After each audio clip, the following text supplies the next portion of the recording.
Good morning to you. Daybreak at iFiber 1. Morning, Vicki. Good morning. Got two great guests in studio, of course, for our Sheriff Sit-Down. It's brought to you by our Community Credit Union, Jail Chief Kevin Hansen and Mason County Sheriff Casey Salisbury. Morning, guys. Morning. Got a few topics to cover here this morning. Let's start with you, Chief, and the jail. How's the jail going? I understand there's some commendations, some accolades to pass along this morning. Yeah, you bet. Our mission's to together maintain custody, security, and control in a safe, efficient, and constitutional manner. And our deputies this last week had an opportunity to achieve that mission. And we had a guy that was brought in on some pretty significant charges, and older guy, and he has mental health problems. And within 6 days, he tried to kill himself 4 times. Wow! And despite the efforts that our staff made to try to make sure that this guy was safe, he's just one of those guys that wants to harm himself. And 4 times our corrections deputies caught him in the act. Wow. And actually saved the guy's life. Wow! So that's just great work by our staff, and obviously it really meets our mission about maintaining safety and making sure that inmate's safe while he's there. So what are some of the skills used in something like that? Are there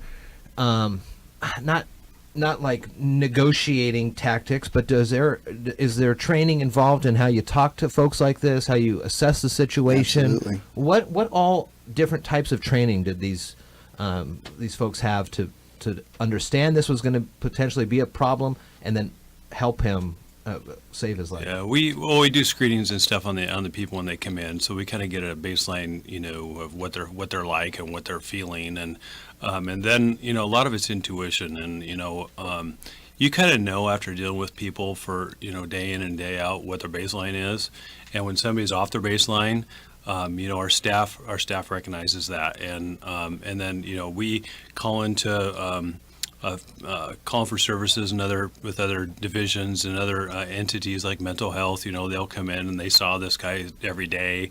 Our medical services was seeing the guy every day, and we put them on watch. Most inmates we check on every hour, and when there's an inmate that falls into that significant risk to self, we put them on what we call 15-minute watches, and they don't have anything in their cells. We've taken everything away from them that they could use to harm themselves. But it's just intuition. One of the situations, the control room operator was between the 15-minute checks, was in the control room listening to the inmate on the intercom. There's an intercom in his room, and he heard a gurgling sound. So he calls on the radio and says, "Hey, I think you guys better go check on this guy." Well, our staff responds to the inmate's area and finds the guy had eaten his styrofoam. It was right after breakfast, and he had taken shoving the styrofoam plate up his nose and down his throat, and he was choking on it. So, it's just things like that. Then the inmate had a suicide smock on it. It's a safety blanket, basically. And it's supposed to be indestructible. Well, that's Sure. Well, there's Velcro on it, and the guy had managed to rip the Velcro off a part of it and ripped the thing apart and tied it around his neck. Oh my goodness! And our staff had intervened and obviously caught him. Talk to me about how much training goes into this. As if the average person come across this situation, they may be paralyzed in just trying to process what's happening in front of them for mere seconds, could be up to a minute maybe, and in those types of situations, seconds mean lives. So how much training do they get to then be able to, just like that, quickly? Across the board, I'm going to answer part of that, and Kevin covered the jail piece. A couple of years ago, we were talking very strongly a number of years ago about wanting to get that training for all of our deputies, and it's been very challenging to get the money freed up to do that.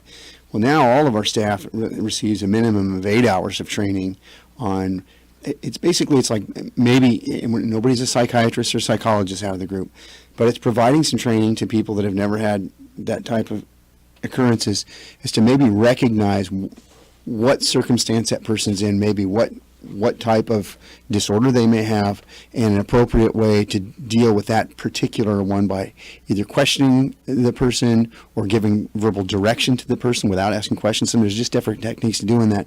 And our staff, the sheriff's office, has gone through that, including now our staff has started. We wanted to be the first in the state or the best in the state at doing this, and now our staff has gone through the 40-hour. Many have gone through the 40-hour critical incident training as well as the 8 hours, and it's paid off. I mean, the amount of money spent on that, we went for that for years to try to get that paid for. It has certainly paid for itself over and over and over again, and we're going to continue. It's one of our department goals and objectives over the next few years is to continue with that training and to continually to get better at it. Wow.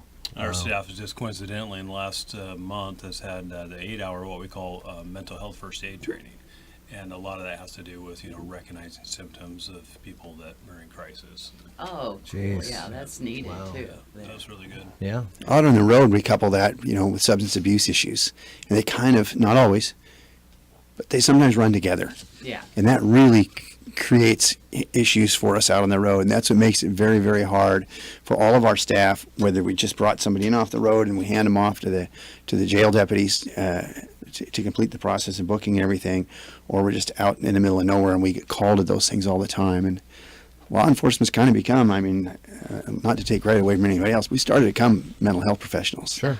Yeah, almost. It's tough because that's not really what people started to get in this for, but it's kind of evolved into that all across the country, not just here, but everywhere. I was at the car show yesterday, saw some of the sheriff's office folks walking around. You were there too. And, people come by the booth all the time and they'll just start talking to me and, offering up their opinions on things. And I'll listen to them. It's good information. And you guys have kind of been in the news. There was a suicide standoff situation earlier in the week, things like that.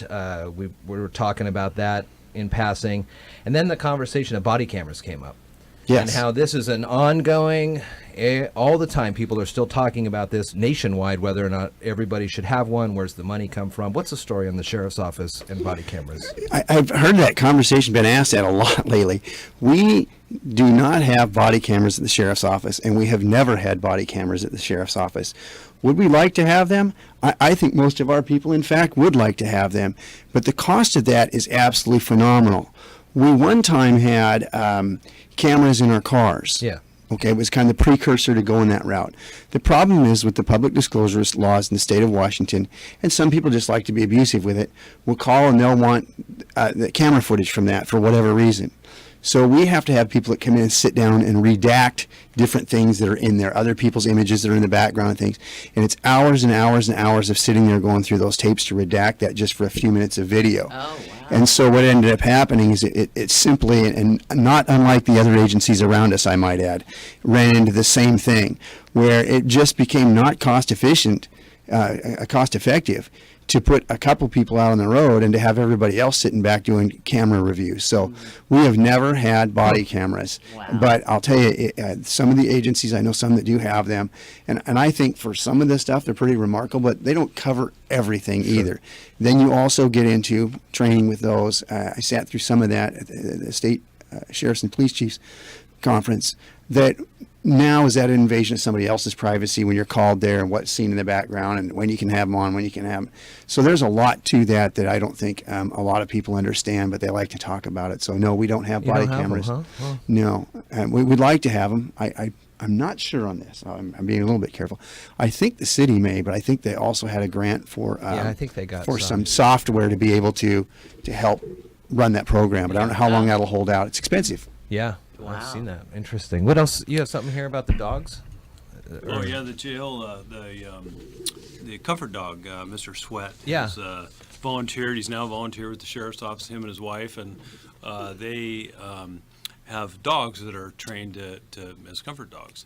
And the sheriff has worked with him, and our staff has worked with him to make that happen, and for him to bring his dogs into the jail and meet with the inmates. These aren't the same dogs that we see on the streets. These No. aren't No. canine units. No, These no, are no. different. These are like therapy dogs is what they are. Okay. They're, for emotional support. It kind of goes back into that mental health thing that we were just talking about and people wanting to harm themselves. And he's been in there several times here in the last few weeks, and It's remarkable. He spends half an hour or so, an hour going through the jail and just in and out of the inmate cells, and it's really turned out to be a great program with lots of accolades from the inmates, and it's something that's cool. different. This is another one. I'm really thrilled with this.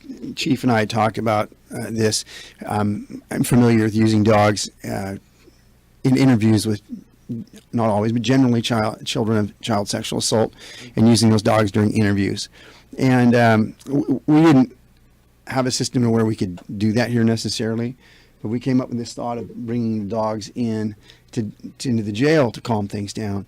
It was absolutely amazing the first time we brought Maxine into the jail, and to walk through with people that otherwise might be a little difficult to deal with. Immediately, we're quiet, calm, petting the dog, and the feedback we've got from the inmates is fantastic, as well as we've had local veterinarians tell us what a wonderful thing that is. We had a training where we had the former senior King County deputy prosecutor that is an owner in the training program, and a lady that's recognized across the nation as a veterinarian, come out and do a training for us and our staff and talk about this issue. And we've got tremendous support from the inmates and our community on this. But the bottom line is the difference it makes for our inmates. You've walked through, and you know how noisy that can be, just because there's just noise with people talking and things banging back and forth with doors and people moving around the jail. And it was amazing the afternoon that I was over there with Mr. Sweat and Chief Hansen, that how quiet it got in the jail. Really? Especially in one section. Everybody got quiet. Everybody's petting the dog. It was like, I've never heard the jail that quiet before. It just changed the whole tone. And what a wonderful thing that's been. And how long does the after effects of that, after the dog's gone, how much longer have you noticed the inmates still talking about that, or looking forward to the next visit, things like that? Oh, days later, the inmates are still making comments about how neat that was. Yeah. That's cool. a change of pace, and it's just, there's something about an animal that Right. just, Sure. that meets with the human psyche or something. Well, I on don't both know, but sides. it's- When yeah. purported criminals out there on the streets, they may not care two flips if it's a person, but you bring the canine unit out and they're stopping. Kind of the same Well, I way think with these I don't know if we are first, but we're one of the first. I know in this area, we're one of the first to do this, and probably one of the first in the country. And I'll tell you the difference that's making. And I really, again, thank the dog handlers that they've put up the money for the dogs and the training, which is thousands and thousands and thousands of dollars for these dogs. Wow. And to be able to do that at the Mason County And they're Jail. volunteering to do And they're it. volunteering to do it. So they're registered volunteers with our office. Very cool. That is cool. Well, guys, we're just about out of time, so I'll let you get out of here and get ready for the day. Mason County Sheriff Casey Salisbury, Jail Chief Kevin Hansen, good to see you guys. Again, tours, 10 o'clock. Tours 10 Tuesday, o'clock Tuesdays. right at the front Yes, entrance sir. there at the jail. Yep. All right, good to see you guys. Thank you.